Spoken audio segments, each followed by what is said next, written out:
Kizamde! Hop on the beat!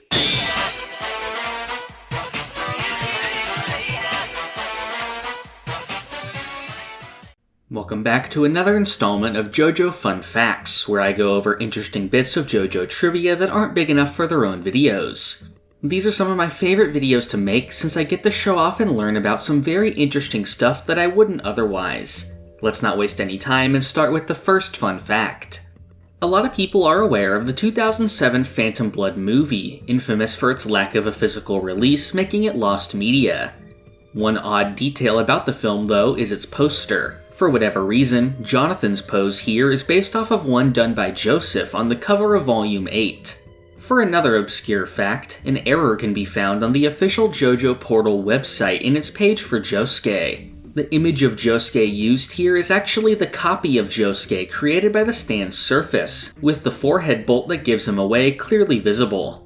In the previous episodes, I've gone over the various in-person JoJo events and attractions that have been held over the years. Another one that appeared recently is SOS from Green Dolphin Street Jail. This event commemorates the Part 6 anime adaptation in collaboration with the Tokohama Hakajima Space Paradise Aquarium. Kind of cute, since in Part 6 it was said that the prison was given the nickname the Aquarium.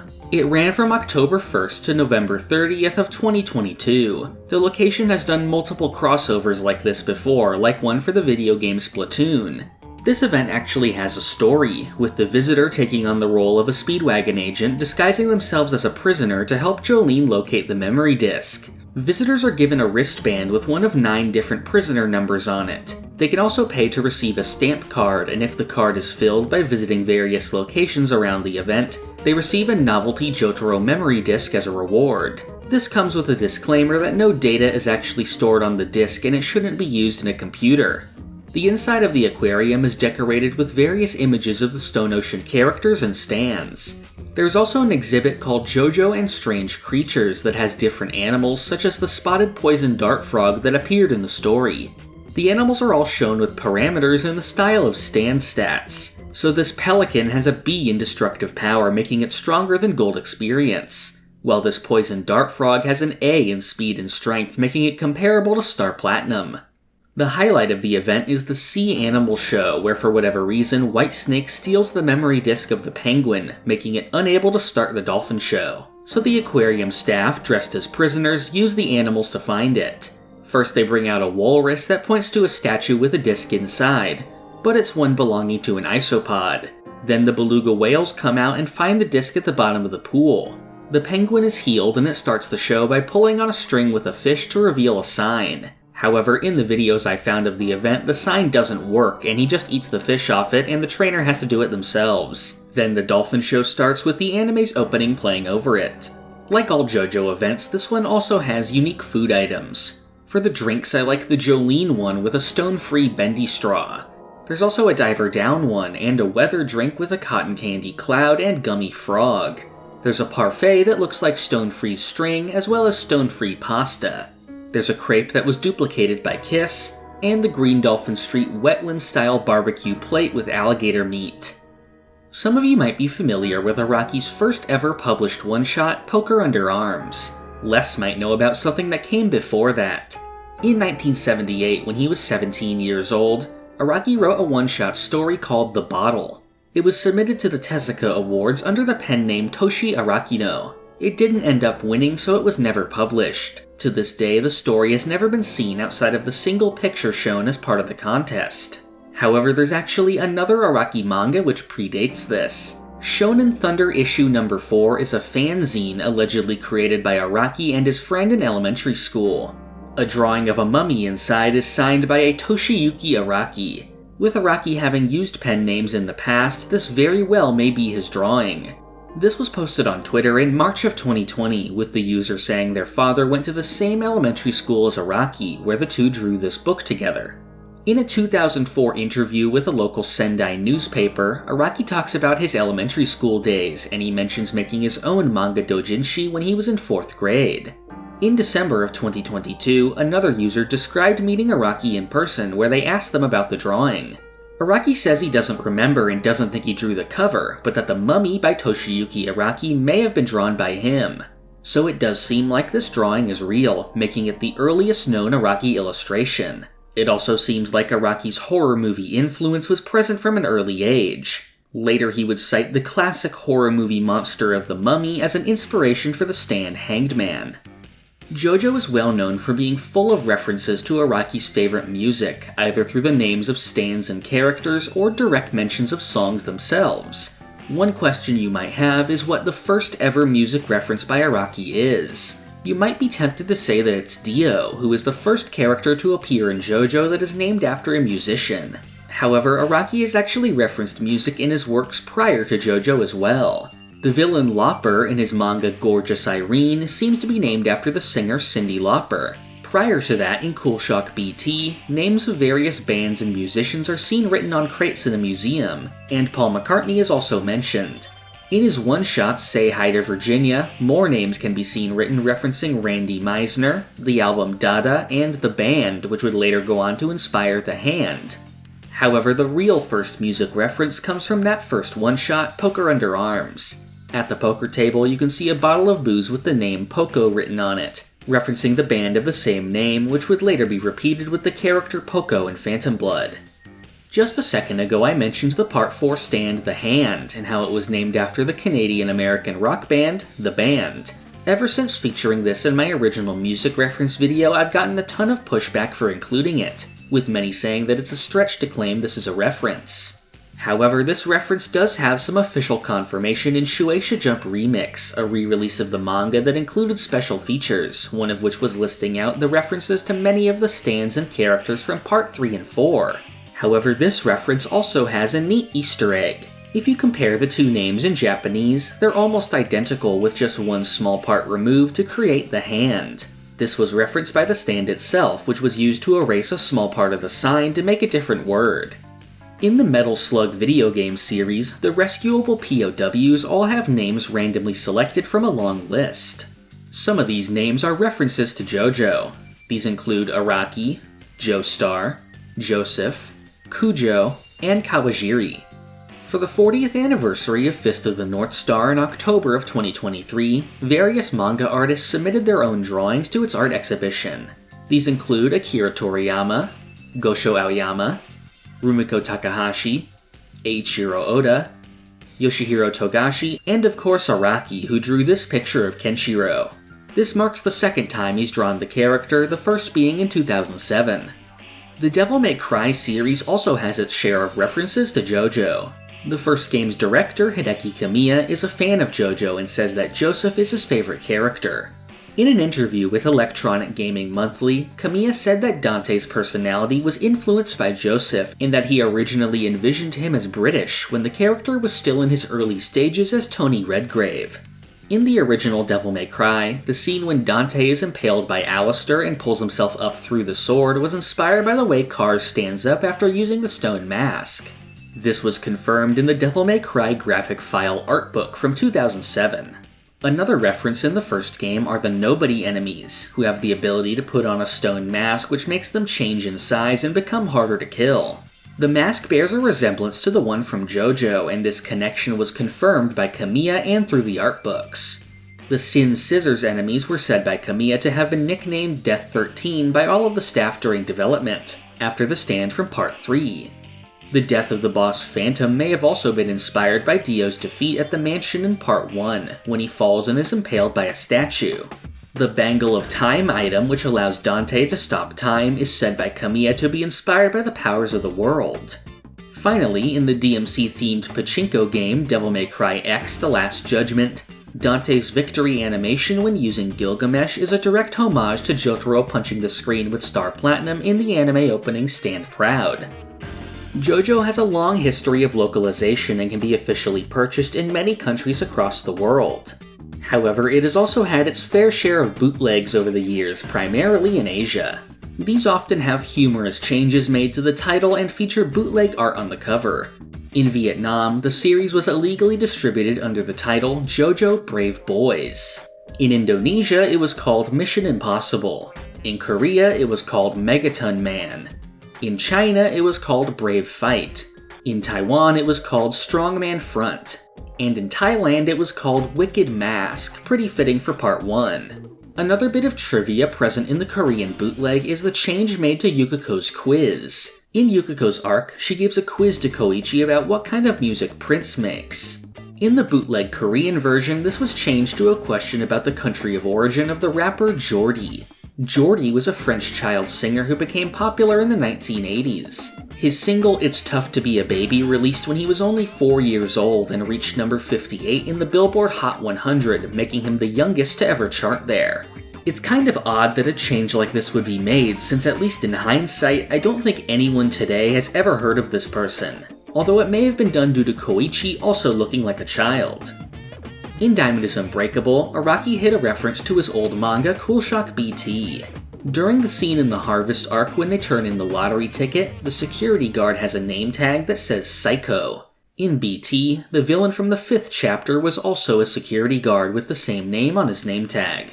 The villain Angelo in Part 4 was famously defeated by being fused with a rock by Josuke, leaving him permanently stuck as one of the town's landmarks. In Araki's hometown of Sendai, which Morioh is based on, a rock that sort of resembles Angelo can be found in the forest around the Zuihoji Temple, although this apparently isn't what it's based on. In a 2007 Q&A session at Tohoku University, someone asked if the Angelo rock was based on a real place. Araki said that it was based on some rock in Matsushima, which is about half an hour outside of Sendai. Based on some pictures, it does seem to have some very interestingly shaped rocks. Speaking of this rock, you may not be aware that it actually made a reappearance in recent years. In the 2017 Rohan chapter DNA, which also features the return of Yukiko, the rock can be spotted in the background. The Twitter user Washi Yawashi is well known for doing JoJo cosplays, particularly of mostly nameless background characters. He's done so many amazing cosplays, so here's quite a few of them. First is the nameless guy Dio knocked over in Time Stop, this summer tourist to Morioh, the prison barber, the dog owner from Yellow Temperance, the guy who got knocked out by Oingo, Trish in her janitor disguise, Kira's co-worker, who is his own meme with Japanese fans that I've went over before, the Speedwagon Foundation doctor, the janitor that looks like Mario, the guy who Joseph squirted mustard on in the manga, Miki Taka when he copied the face on the bill, Waldo, this gym teacher who Kira only saw the lower half of, ZZ the user of Wheel of Fortune, Star Platinum in its Jaguars uniform, the runaway girl Anne, and Josuke's savior. He has a thread with all of the cosplays, and there's some I didn't include, so go check it out. Araki is known for being extremely hands-off when it comes to adaptations or spin-offs of JoJo. According to Kohei Kodono, author of Purple Haze Feedback and Crazy Diamond's Demonic Heartbreak, Araki doesn't interfere in the writing process at all and lets people create whatever they want. His only involvement in the light novels comes from his illustrations. Originally, I wasn't sure if Araki himself made the characters or how much input he took from the writers. However, according to Kodono, the author makes a detailed description of the character and Araki draws based on that. Another interesting interaction comes from the Diamond is Unbreakable live-action movie directed by Takashi Miike. During the shooting of the movie, Araki and his wife visited the set to see the shooting. When he left, Araki told Miike, "Every film belongs to its director. Feel free to destroy the original universe if you need to." Miike said that this line gave him chills. Araki did have one small part in the film's production, which was not really what you'd expect. For the film's depiction of the stand Bad Company, Araki designed a custom camouflage pattern to be used on it. An exception to Araki's usual distance from these projects comes with the JoJo anime, where Araki actually has had creative input when approached. According to former series director Naokatsu Suda, Araki did start completely hands-off before becoming more involved starting in Part 3. And with Part 4, he started to help check their use of colors. For example, the team presented Araki with a series of colors that could be used for Koichi's hair. He chose gray as the color they ended up using. For Part 5, it's the same, and Araki was asked to choose the colors for the main characters, most notably the pink color for Giorno. Araki was also consulted for any large additions made by the anime, such as Fugo's new backstory. One more thing Araki has had a hand in is the credit songs. Araki usually presents a list of songs to be used that he thinks best suit the story, and one is chosen from this list. Araki is also similarly consulted for the Thus Spoke Shibe Rohan OVAs. For its adaptation of the run, Araki actually gave the team some instructions. He specifically requested that the character Yoma be made even more muscular and to make him about as buff as characters from parts 1 to 3. The nameless bald gym patron was the character that underwent the most revision. Araki told animator Shunichi Ishimoto to make him about as buff as Dwayne "The Rock" Johnson. Ishimoto initially thought Araki was kidding, since that would deviate a lot from the original look of the character, but Araki seemed to be serious. Speaking of the run, there was one more potential change that didn't end up making it into the OVA. According to the OVA's director, Toshiyuki Kato, since the original story didn't feature any other Part 4 characters, they initially considered having Yuya Fungami and his fangirls pass by Yoma in the storyboards. However, this didn't end up making it into the final version. In a previous Fun Facts video, I described the series of JoJo escape rooms, 2 of which featured a new original character and stand ability. I also mentioned the Part 4 escape room, Escape from JoJo's Bizarre Amusement Park, which we know very little about. However, more information has come out recently and we now know about a brand new stand featured in the attraction. Unlike the other escape rooms, the villain of the attraction was Yoshikage Kira, and the player had to avoid attacks from Sheer Heart Attack and Killer Queen. In this attraction, the player actually has access to the unique stand Smallfaces, named after the English rock band. The stand takes the form of a piece of paper which is folded like origami. It has the faces of numerous stands from Part 4 on it. By folding the paper to look like the face of one of the stands, the character can use that ability.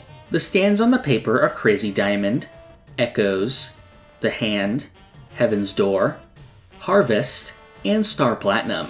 However, according to the rules of the stand, it can only copy the abilities of stands directly awakened by the arrow, so Crazy Diamond and Star Platinum don't count.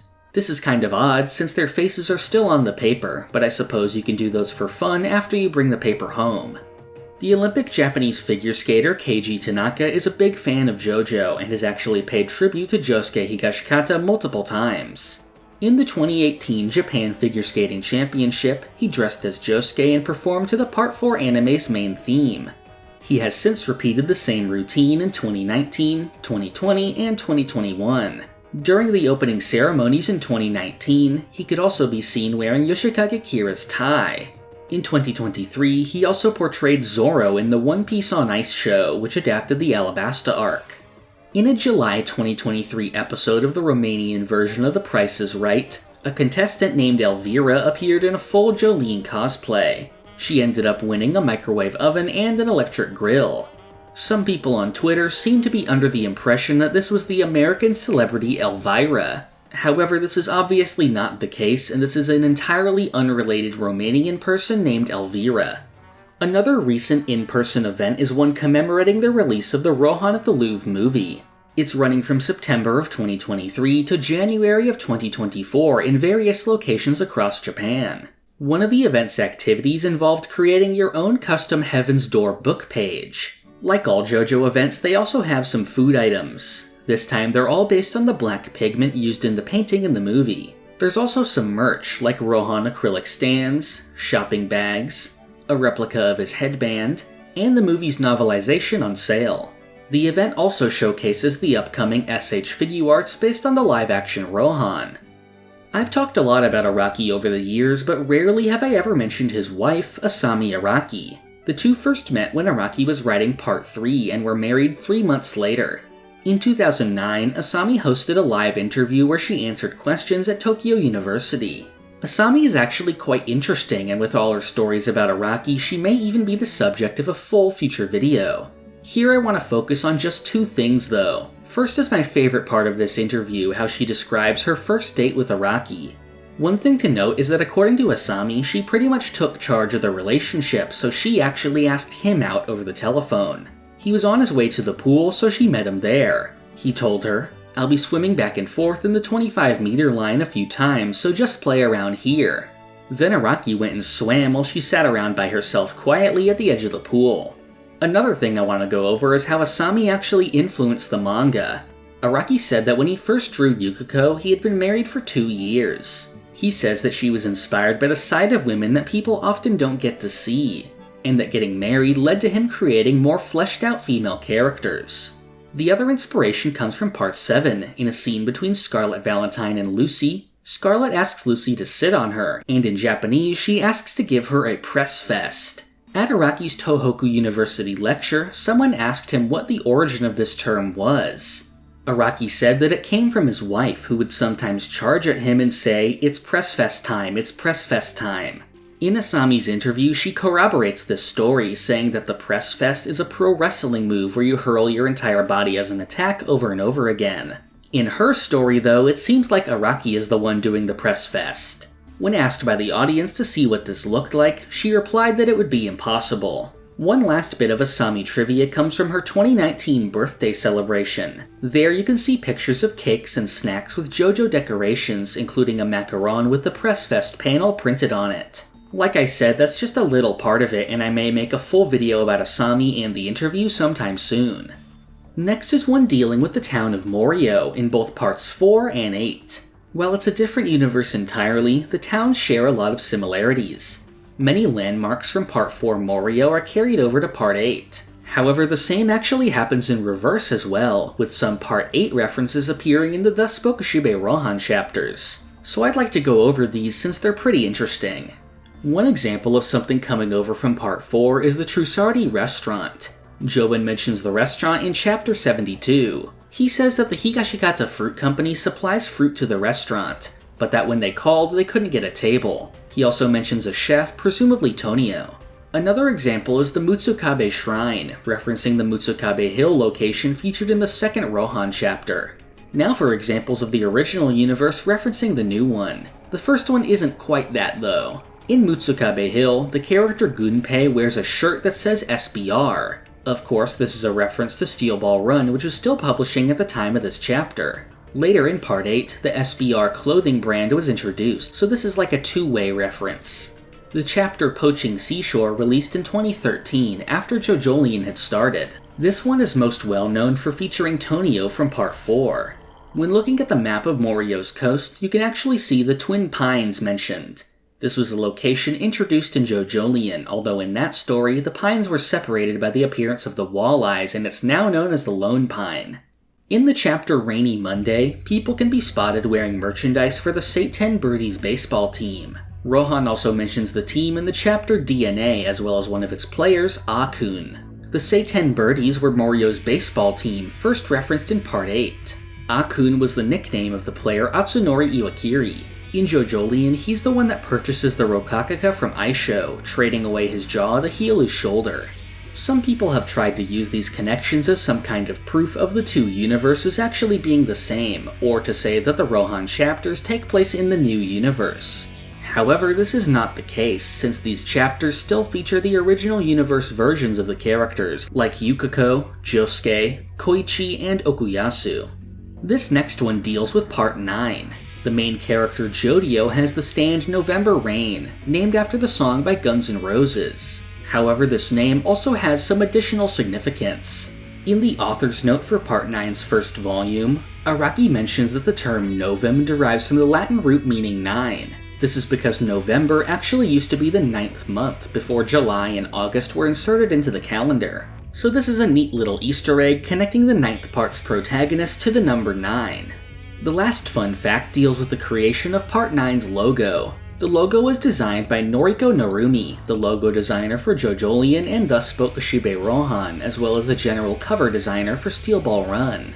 In a September 2023 interview with MDN, she discussed the creation of the logo for the JoJo lands, as well as the part's prototype titles. She says she based the logos on a traffic sign motif after seeing the scenery of Hawaii in the first chapter. For the final logo, she included an arrow based on the iconic To Be Continued arrow, and says that she also evokes volcanoes erupting vertically to represent the setting and the upward ambitions of young people, representing the protagonist. She also included triangular edges to the letters to represent traveling.